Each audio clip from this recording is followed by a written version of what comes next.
এটা হয়েছে নর্থ ইস্টের কালচারাল ফেস্টিভ্যাল, যেখানের মধ্যে কোনো রকমের কালচার নাই। আর এই দুইটা হয়েছে বাংলাদেশের এমপি।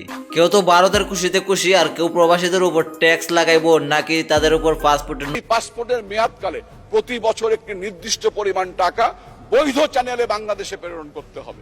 উন্নয়ন ভারতের উন্নয়ন, ভারতের উন্নয়ন আমাদের উন্নয়ন। Where are you from? I'm from Bangladesh. এইটা হইলো আপনার চৌকে দেখা বাংলাদেশ, আর প্রধানমন্ত্রীর চৌকে দেখা বাংলাদেশ তো এইটা। বাংলাদেশ গরিবই থাকবে, ভিক্ষুকের জাতি হয়ে থাকবে।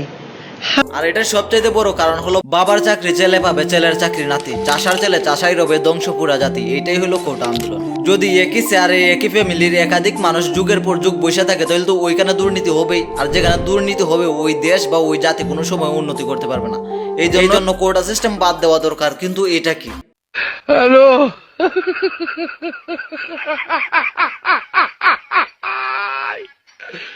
Hola, Carlos. সনাতনীদের আবার কি হয়েছে? তাদের কিসের কোটা দরকার? তাদের এই কোটার দরকার নাই তো যে তারা গরুর মাংস খাইতে পারে না। দেখেন, এটা ভাবলে আমার নিজের কাছেও খারাপ লাগে। এই ইন্ডিয়া সারা দুনিয়ার মানুষকে গরুর মাংস খাওয়ায়, তাও আবার এত সস্তায়, কিন্তু তারা নিজেই খাইতে পারে না। কিন্তু প্রধানমন্ত্রী হিসাবে ছাত্রদের কোটা আন্দোলন করার কোনো দরকার নাই। কিন্তু প্রধানমন্ত্রী হয়তো বুঝলে গেছেন তারা এখানে কিসের ব্যানার লাগাইছে, যে রাষ্ট্র সংস্কারের কাজ চলতেছে। আমার মনে হয় প্রধানমন্ত্রী হয়তো বুঝলে গেছেন 1971-এর যুদ্ধ ভাষা আন্দোলনের কেন্দ্র করে শুরু হয়েছিল। আর এই ভাষা আন্দোলন সর্বপ্রথম ছাত্ররাই করেছিল, সর্বপ্রথম ছাত্ররাই বুকের মধ্যে গুলি খাইছিল, আর সর্বপ্রথম ছাত্ররাই শহীদ হয়েছিল। কিন্তু আমি মনে করি কোটার চাইতে বড় সমস্যা এখন ইন্ডিয়ার ট্রেন, যেটা বাংলাদেশের মাঝ বরাবর যাবে কোনো রকম সিকিউরিটি চেক ছাড়া। বাংলাদেশের প্রধানমন্ত্রী চায়না থেকে কিসের চুক্তি কইরা আসলেন, যেটা বাংলাদেশের মানুষ জানে না, অথচ ইন্ডিয়ার মানুষ জানে। এখন তো আমরা নিজের দেশের মানুষের সাথে বৈষম্যের শিকার, এমনটা যাতে না হয় পরের দেশের মানুষের সাথে বৈষম্যের শিকার হইতে হয়। কোটা আন্দোলন করাটাও জরুরি, কিন্তু আগে দেশ থাকতে হবে।